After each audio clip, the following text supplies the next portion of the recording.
Saat Rasulullah tiba di langit ketujuh dan bertemu dengan Nabi Ibrahim, Rasulullah kemudian naik ke Sidratul Muntaha, yang merupakan akhir dari perjalanan Mi'raj Nabi Muhammad SAW. Namun, perjalanan Rasulullah naik ke Sidratul Muntaha tidak ditemani Malaikat Jibril. Malaikat Jibril menolak menemani Rasulullah naik ke Sidratul Muntaha dengan alasan batas kemampuannya hanya sampai di langit ketujuh. Jika Malaikat Jibril memaksa masuk ke Sidratul Muntaha, maka ia akan hancur.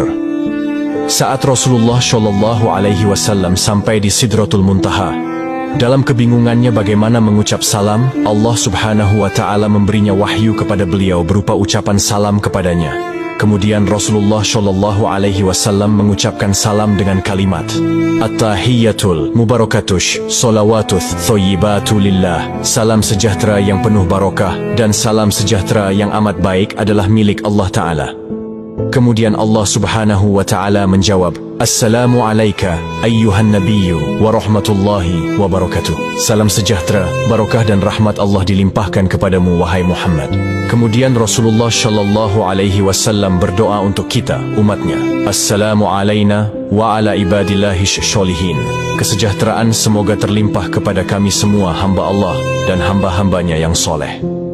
Saat itu Rasulullah SAW menerima perintah dari Allah Subhanahu wa Ta'ala untuk umat Islam untuk mengerjakan solat 50 waktu dalam sehari. Selepas menerima perintah solat, Rasulullah kemudian turun ke langit ketujuh dan melihat Nabi Ibrahim sedang bersender di dinding Baitul Maqmur.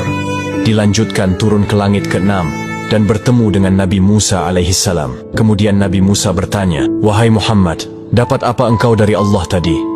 Rasulullah menjawab, Aku mendapatkan perintah dari Allah untuk melaksanakan solat 50 waktu dalam sehari.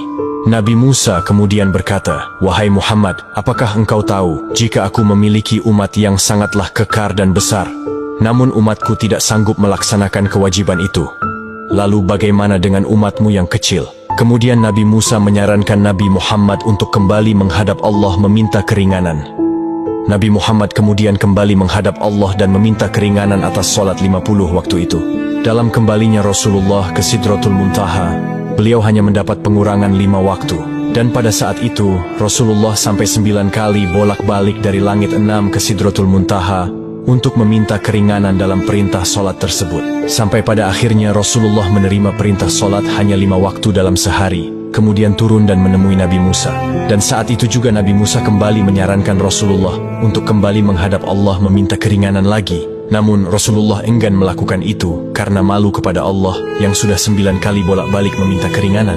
Dengan senyumnya Rasulullah berkata, Aku sudah diberikan oleh Allah yang paling pokok 5 waktu, dan Allah telah menetapkan untuk setiap satu waktu itu bernilai 10 waktu.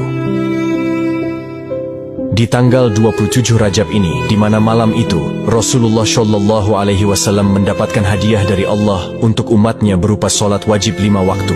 Maka dari itu sahabat yang dirahmati Allah, jangan pernah mengabaikan hadiah dari Allah ini, yaitu solat. Karena solat adalah tiang agama, maka siapa yang mendirikan solat, berarti ia menegakkan sendi-sendi agama. Dan siapa yang meninggalkan solat, berarti ia telah meruntuhkan sendi-sendi agama.